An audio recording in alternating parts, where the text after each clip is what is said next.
Hello Culers, it's Pablo here and welcome back to Barca Universal. Following our important victory over Getafe last night, I thought it's time to revisit the Super League. I'd made a video a few days ago essentially stating what had happened with everyone joining. That was in the midst of when all the chaos was ensuing. Since then, things have calmed down. It looks like this thing is over, but I'm sure you guys still have questions to ask. The thing isn't completely clear yet, so I thought I'd make a nice video on it today, but essentially answering a few questions saying what happened to the Super League and are Barcelona still in it. So without any further ado, let's get into today's video, and I hope you guys do enjoy it and definitely gain some information from it too. So of course, let's just take a recap. The 12 clubs did indeed all agree to join the Super League very quickly, within 48 hours, really 72 hours, it had all collapsed. The interesting thing now is, guys, two clubs remain: Barcelona and Real Madrid. I think first of all, we'd have to say that isn't exactly good news for us, isn't it, to be one of the teams staying there with Florentino Perez's Real Madrid, but we'll get onto that a little bit later and explain a few ins and outs of that situation.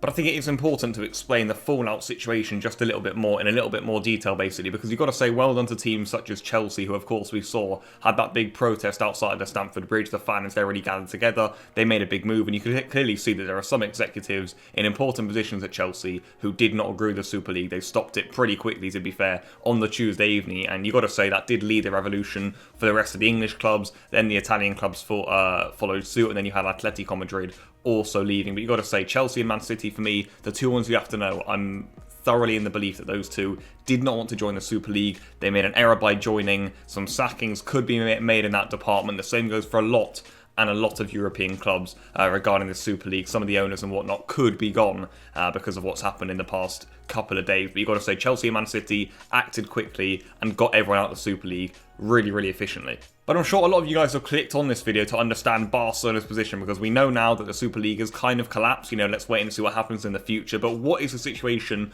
with Barcelona? Because let's set it straight, Barcelona, as I mentioned there, are one of the two clubs, guys, still in it. 10 have left, and we remain there with Real Madrid, which really isn't a good luck for us. Now, I'd have to say I understand why we're still in it. Laporta probably agrees that, one, we need a new format for European competitions. He probably doesn't agree with the fact that UEFA keep a lot of the money. He obviously wants the money himself, and I'm well aware that Laporta would have wanted to take this offer for a number of other reasons too. I think the main one would be the financial situation at Barcelona. It would have been almost club suicide if Laporta got offered to go into the Super League and said, no, you know what, I don't want to take it. It would have been a silly move. He had to take it. And even still, guys, Barcelona released a statement and said, we're still in the Super League, but we will leave it down to the club members. And as a lot of big decisions, such as the presidential elections, are left down to the club members, this will be the same case for the Super League. There will be a vote. I imagine it's going to be in May sometimes. The Sothies, they're going to have to vote whether they agree with the Super League or whether they want to leave it. And the good thing for Barcelona is a really smart clause that Laporta entered into our contract when joining Florentino Perez's Super League, is the fact that if Barcelona do vote to leave, we won't face any charge or any penalty clause. So that's the Barca situation, really, guys. We are still in the Super League, which, as I said, isn't good news, but you've got to say it does prove the financial situation we're in. And when you are thinking about signings, just bear it in mind that we are one of the teams who've stayed in there, guys. You look at Chelsea and Man City, they have got way more financial power than us right now. And big signings this summer are going to be difficult. I'd still bring in a bit of transfer news. I'd still be looking at free transfers for Barcelona: Aguero, Depay, Eric Garcia.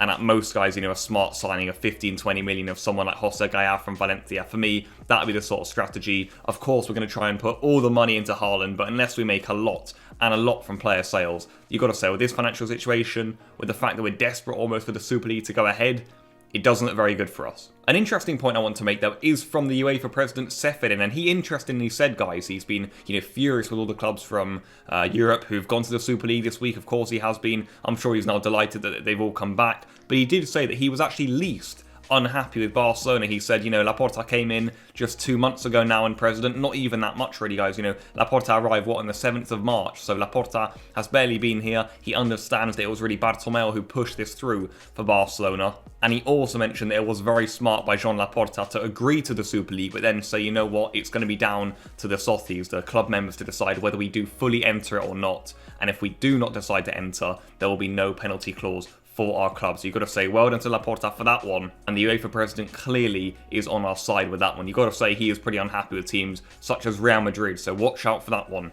in the near future. So right now, the Super League, guys, it has been postponed. I imagine the Barcelona sotties, when they vote for it, will vote against it. So that'll almost just leave Real Madrid really right there. But you've got to say watch out for future reforms in the future. We know the Champions League format could be coming into play in 2024. And also Florentino Perez, he isn't going to sit down now with the Super League. I'm sure there's going to be far more news and whatnot coming out with this. We just got to hope, guys, that football stays the best way it can. We've already seen it leaning in the wrong direction. But right now, guys, we've got to hope, the league stay, the European competitions stay as competitive and as fair as possible. That's the ultimate thing here, guys. We want the sides who deserve to be in the competitions actually in them come the new season. So that's really the hope for us now. But yeah, that's the situation, guys. I think I will begin to wrap this video up. Not the longest, but I thought let's give you guys a short little update here on Barca Universal as to what the situation is. Barcelona still in it, but not entirely. I don't expect the Super League to go ahead just as of now. But again, it does solidify the fact that our financial situation is not very good at all. As always, guys, feel free to leave any of your thoughts in the comments down below. I will be getting back to you guys there. And let's now roll on the weekend here, guys. We've got a big game in La Liga against Villarreal. And hopefully, guys, we can just return to talking about the football. Thankfully, things have returned pretty much to normality quite quickly. So that's been really good. You're talking about the Sunday and the Monday. It didn't look like that was going to be the case. But for Barcelona now, focus purely back on the football here. And if there aren't any Super League updates, I may continue to make short little 5-minute or so videos like I have done today, just explaining it all. And I hope you guys do value this sort of information. As I said, that's where I'll leave it. Leave your thoughts in the comments down below, and goodbye.